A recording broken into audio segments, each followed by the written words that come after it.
কেমন আছো? ঘড়িটা এখন 12টা 40। এবার তোমার দাদাভাইকে খেতে দেবো। আজকে দেরি হয়ে গেল। আর আজকে দেখো একটা নতুন জিনিস করেছি, বাসন্তী পোলাও। এই দেখো বাসন্তী পোলাও, আর তার সাথে খাসির মাংস কষা করেছি। এই জায়গাতে দিয়ে দিই। আজকে বেশি বড় ভিডিও করব না, কারণ আমি এক্ষুনি বেরিয়ে যাব। না তো তুমি খাও, তুমি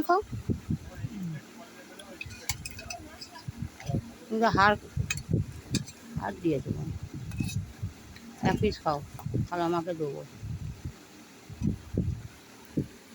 এইভাবে সবই তেল কেমন হয়েছে? এই যে দাদার খিদে পেয়েছে, ওই জন্য কিছু বলছে না, হুম হুম করে খেয়ে নিচ্ছে। এটা সরিয়ে রাখি, যেন হাওয়াতে একটু নিচে হয়ে যাবে। আর বন্ধুরা, আমি এক্ষুনি বেরিয়ে যাব মগরায়। আমার মার শাশুড়ির খুব শরীর খারাপ, দেখতে যাব।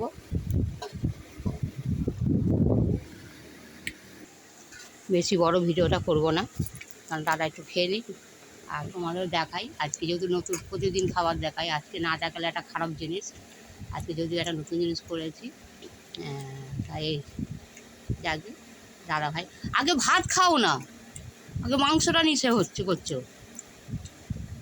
কেন হয়েছে বললে না তো? হ্যাঁ, ভালো হয়েছে, মিষ্টি হয়েছে, মিষ্টি হয়েছে। ওই একটা আমার ভাগনা, সেই যে। এ বন্ধু, তুই লোটাটা নিস নি, লোটাটা নিয়ে নিবি, ওই লোটাটা ফেলে দিস কেন? ওটা বিক্রি হবে তো, ভালো লোটা রে, ফুটো নেই, একদম ভালো, ওটা নিয়ে নিবি, বিক্রি হয়ে যাবে।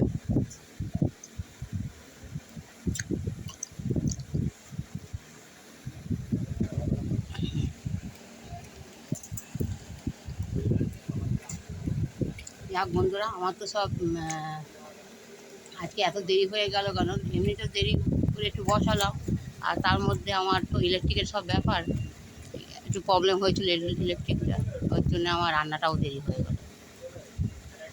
যাও, হ্যাঁ গো, ভাত ঠিক আছে, ভাত নরম, হ্যাঁ খেয়ে নিলে আমিও বেরিয়ে যাব।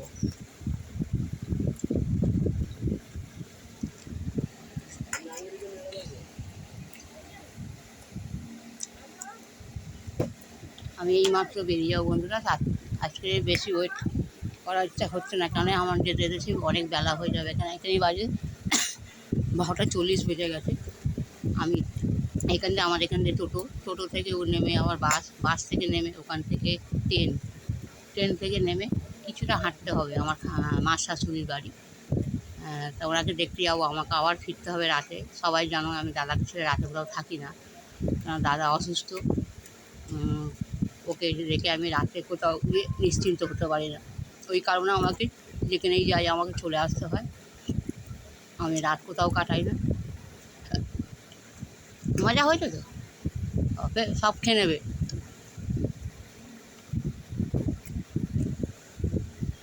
আর যা বন্ধুরা রোদ পড়েছে, দেখো একবার বাইরেটা কিরম রোদ দেখো বন্ধুরা।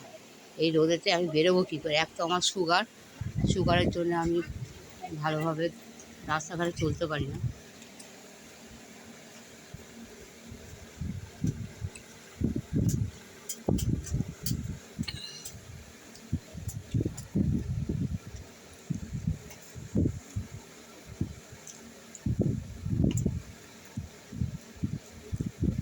যাক বন্ধুরা, তোমাদের কাছে একটাই বড় দুঃখ আমার, যারা আমার মোটামুটি ভিডিও 2-1 জন দেখে জানি না, কিন্তু আমাদেরকে কেউ লাইক দাও না, শেয়ার করো না, এমনকি কমেন্টও করো না, যেটা পড়ে আনন্দ করব যে কেউ তো কিছু লিখেছে আমার নামে।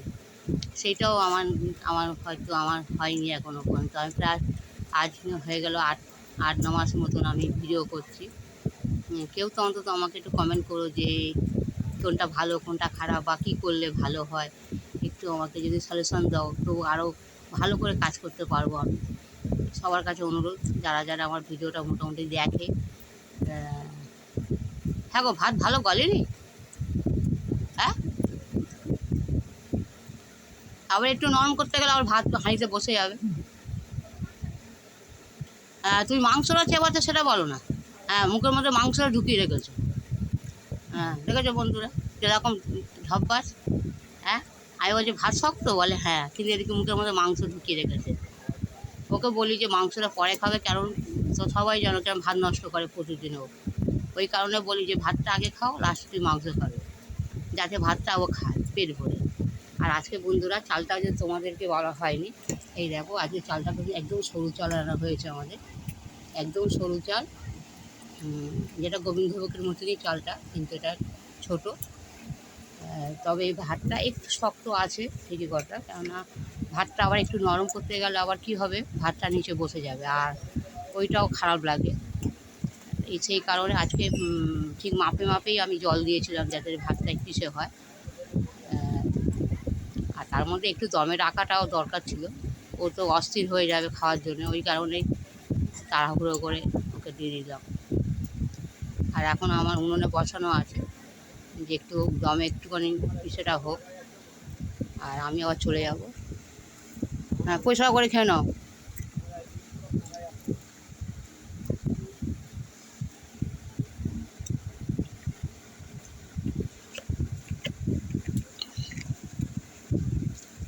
যা বন্ধুরা, আজকে আমার একটা কথা তোমাদের সাথে শেয়ার করি। আজকে আমার দুপুরে খাওয়া হবে না। কারণ খাওয়া হবে না এই কারণে, আমি তো এক্ষুনি বেরিয়ে যাবো আর আমি খাবো না। ভাত খেলে আমার একটু প্রবলেম হবে, কেন অনেকটা দূর রাস্তা। আর আমার সুগার যাদের আছে তারা নিশ্চয়ই জানে যে ভাত খাওয়ার পর তাদের কী হয়, যেটা আমারও হয়। ওটা ঘন্টাখানিক পর আমার অসুবিধা হয়, মানে ভাতটা খেলে। খালি পেটে থাকলে অসুবিধা নেই, ওই কারণেই আমি কিছু খাবো না। হয়তো আমার এটা খাওয়া হবে ঠান্ডা রাতে, রাতেই আমার জুটবে। একটা কথা আছে না যে বন্ধুরা, যে দেখবে তোমার কিসমতে না থাকলে সেই জিনিসটা হওয়ার বা হওয়া কিছু তোমার ভাগ্যে যাবে না, এরকম একটা কথা আছে।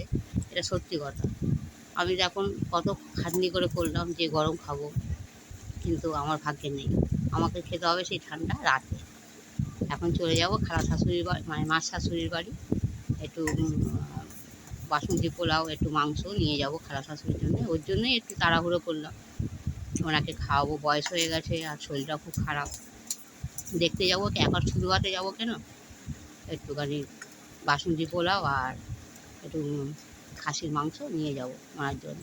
উনি হয়তো খুশি হবে গেলে, আমাকে এটা নিয়ে গেলে।